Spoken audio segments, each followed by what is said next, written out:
if you're over 60. You eat healthy. You walk every day. You've cut back on salt.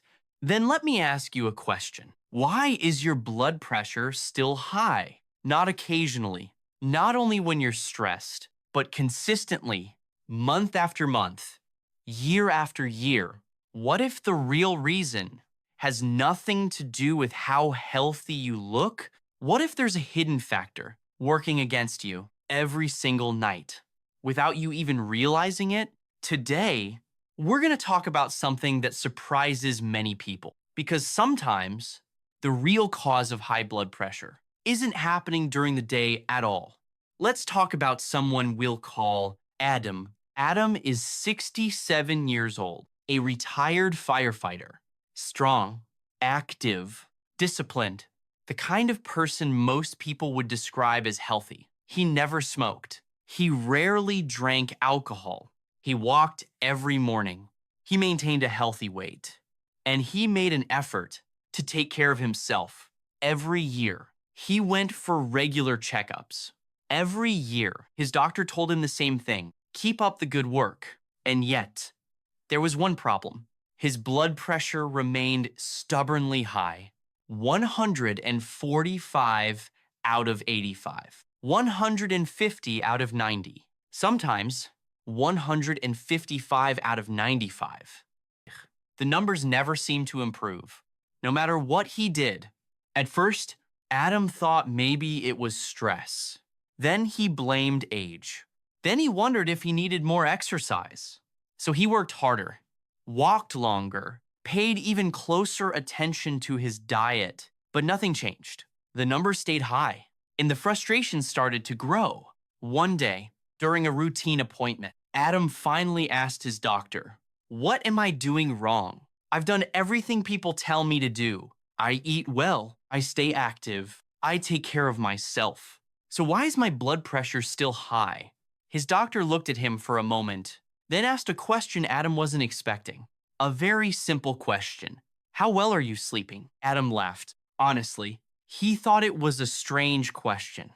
After all, what does sleep have to do with blood pressure? At the time, he had no idea. But that one question would completely change the way he thought about his health. And it might change the way you think about yours too. Now here's where things start to get interesting. Most people believe high blood pressure comes from a few obvious things: too much salt, too much weight, too little exercise. And while those things certainly matter, they don't explain everything. Because if they did, Adam's blood pressure should have improved long ago. Yet it didn't. And Adam isn't alone. There are millions of people doing everything they've been told to do. Yet their numbers remain stubbornly high. Why? Because blood pressure isn't controlled only by habits. It's also controlled by signals. Signals from the brain, signals from hormones, signals from the nervous system. And one of the most powerful signals is connected directly to sleep. Think about that. You spend roughly 1/3 of your life sleeping, or at least trying to sleep. And during those hours, your body is supposed to recover, reset, repair, prepare for the next day. But what happens when that recovery process doesn't happen properly? What happens when the body never fully relaxes? The answer may explain why healthy people can still have high blood pressure. Let's make this simple. Imagine your phone battery. Every night, you plug it in to recharge. Now imagine the charging cable is damaged, not completely broken, just damaged enough that the battery never reaches a full charge. The phone still works. You can still make calls. You can still send messages, but performance slowly suffers. Day after day, week after week, the battery never fully recovers. Sleep works much the same way. When you enter deep, restorative sleep, your body performs important maintenance. Heart rate slows down. Blood pressure naturally falls.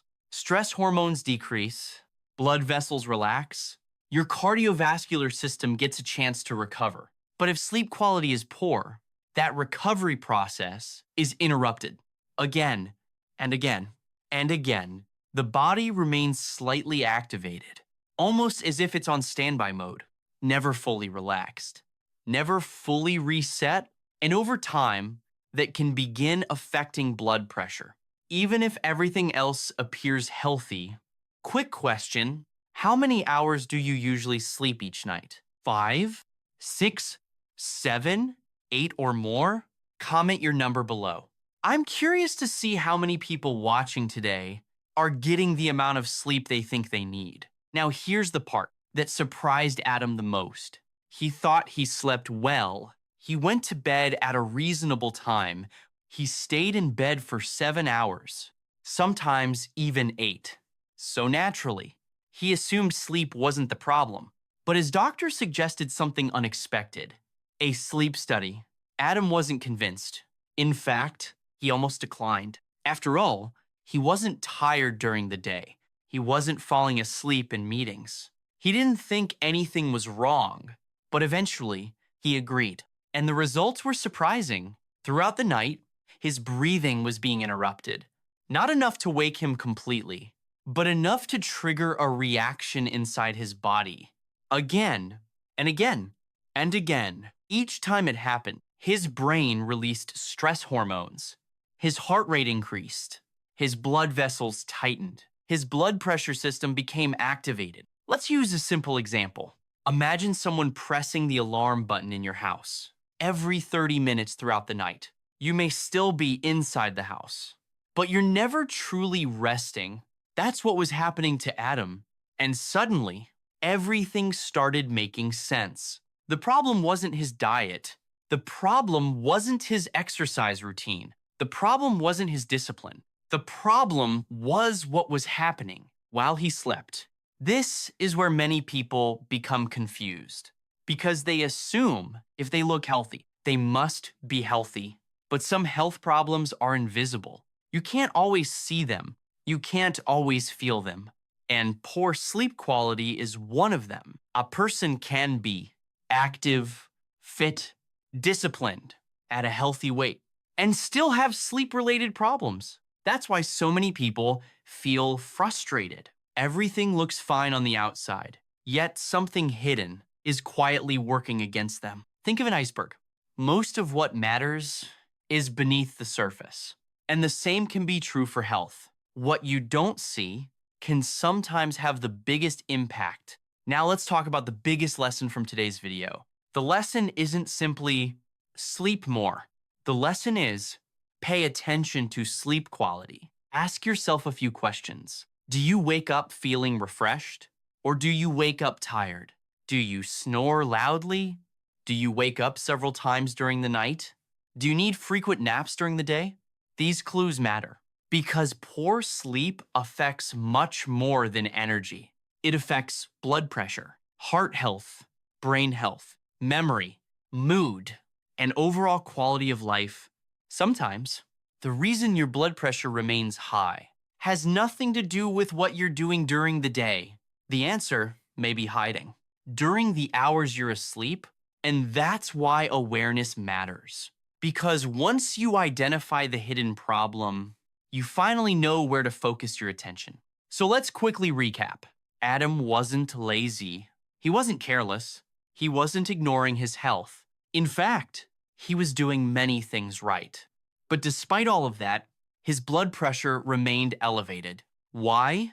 Because there was a hidden factor he never suspected: poor sleep quality. Once he understood that, the puzzle finally started coming together. And perhaps the same thing could be true for you. Now I'd love to hear from you. Do you wake up feeling rested? Or do you often feel tired, even after a full night's sleep? Let me know in the comments below. And if you found this video helpful, please subscribe to the Heart Insider 60+. Every week, we uncover hidden blood pressure triggers, cardiologist secrets, and important health information every adult over 60 should know. And remember, sometimes the reason your blood pressure stays high isn't because you're doing something wrong. Sometimes it's because something important has been happening quietly in the background all along.